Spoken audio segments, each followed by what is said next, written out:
Bonjour à tous et bienvenue sur ma chaîne YouTube. Je vais vous demander de vous abonner, liker, partager dès maintenant parce qu'avec le Shadowban, c'est très compliqué de me retrouver. Merci. Avec des camarades, on a créé un groupe Telegram pour réseauter entre YouTubeurs. Si vous avez une petite chaîne YouTube, rejoignez-nous. Le lien du canal se trouve sous la vidéo. Aujourd'hui, je vous parle du livre Le réveil des Européens de Nico Merz, aux éditions Alba Leone du camarade Daniel Conversano, une préface du camarade Piero San Giorgio, 217 pages. Alors je dois vous prévenir que je n'ai rien trouvé sur le web concernant l'auteur, à part qu'il est italien. On m'a dit qu'il souhaitait garder son anonymat, donc j'ai pas creusé. Le bouquin est très plaisant à lire, je regrette vraiment pas. C'est surtout ça qu'il faut retenir, et puis je vous retrouve en fin de note pour la conclusion. Les peuples dont l'organisation sociale ne présente pas ces caractéristiques et qui ne mettent pas au premier plan leurs propres intérêts par rapport à ceux des autres sont destinés à périr. La possibilité de rester seul, d'être le roi de sa propre propriété, l'indépendance et l'autosuffisance sont les bénéfices auxquels l'homme ne peut renoncer. L'existence d'une communauté propre est tout aussi vitale. Nico Merz nous décrit la situation énergétique, économique et démographique. Les multinationales imposent au peuple leurs injonctions pour continuer à faire tourner la machine. Il nous dit que la globalisation n'est pas un processus inévitable.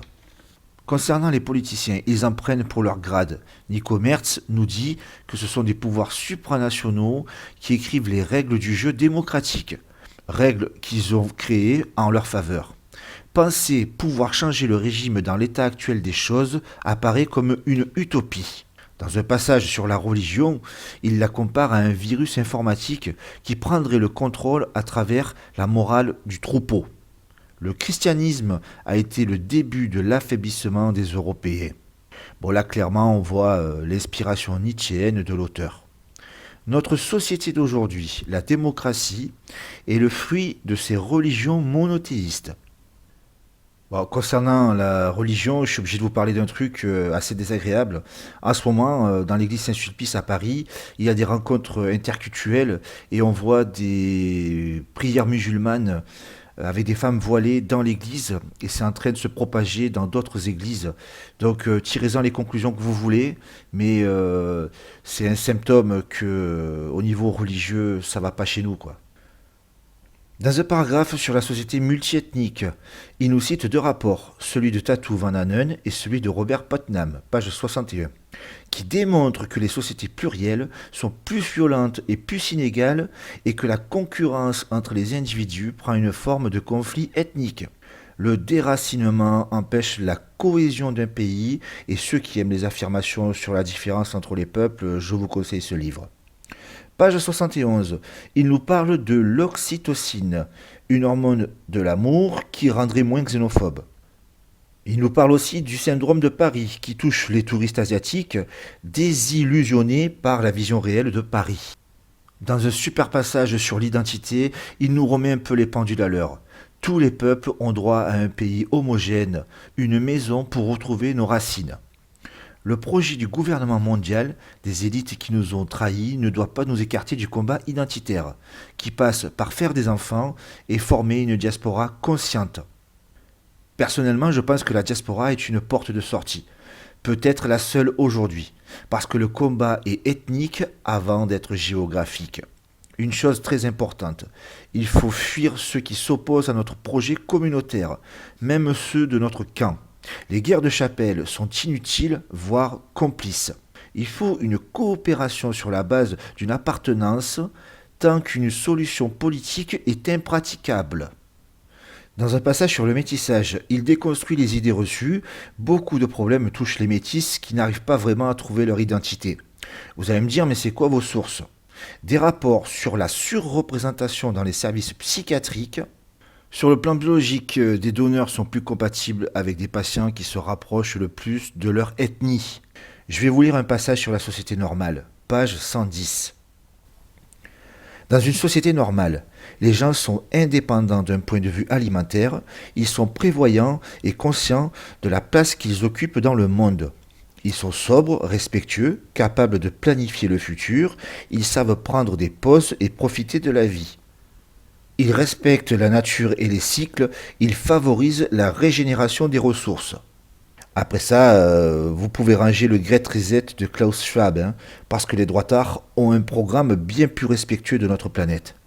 Concernant les médias, surtout la télévision, le cinéma, les journaux, la radio, les clips de musique, la publicité ou l'école, nous subissons une propagande constante.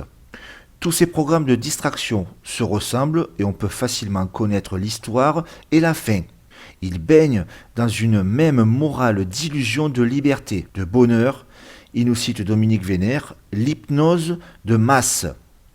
Concernant l'autonomie, il encourage la permaculture, qui est une agriculture naturelle. Il nous conseille comment aider les autres pays pour arrêter l'immigration. Le sujet est cohérent, donner aux voisins pour pas qu'ils viennent nous piquer dans le jardin. Bon, moi je pense que ça peut aider, mais pour être efficace, il faudrait que tout le monde fasse pareil parce que tout le monde a un voisin. Déjà le faire pour nous, ça serait pas mal. Après, on verra. Conclusion. Le livre s'appelle Le réveil des Européens. Alors moi je pense de suite au discours de Dominique Vénère, Réveillons les consciences. Donc l'auteur est assez bienveillant avec nous. Je ne sais pas si c'est parce qu'il est italien, mais moi je vais quand même mettre les pieds dans le plat. Les droitards ne sont pas assez actifs. On ne vous demande pas la mer à boire. Mais posez-vous la question. Qu'est-ce que j'ai fait pour changer la situation? Est-ce que vous avez rejoint un groupe? Est-ce que vous avez participé à des projets?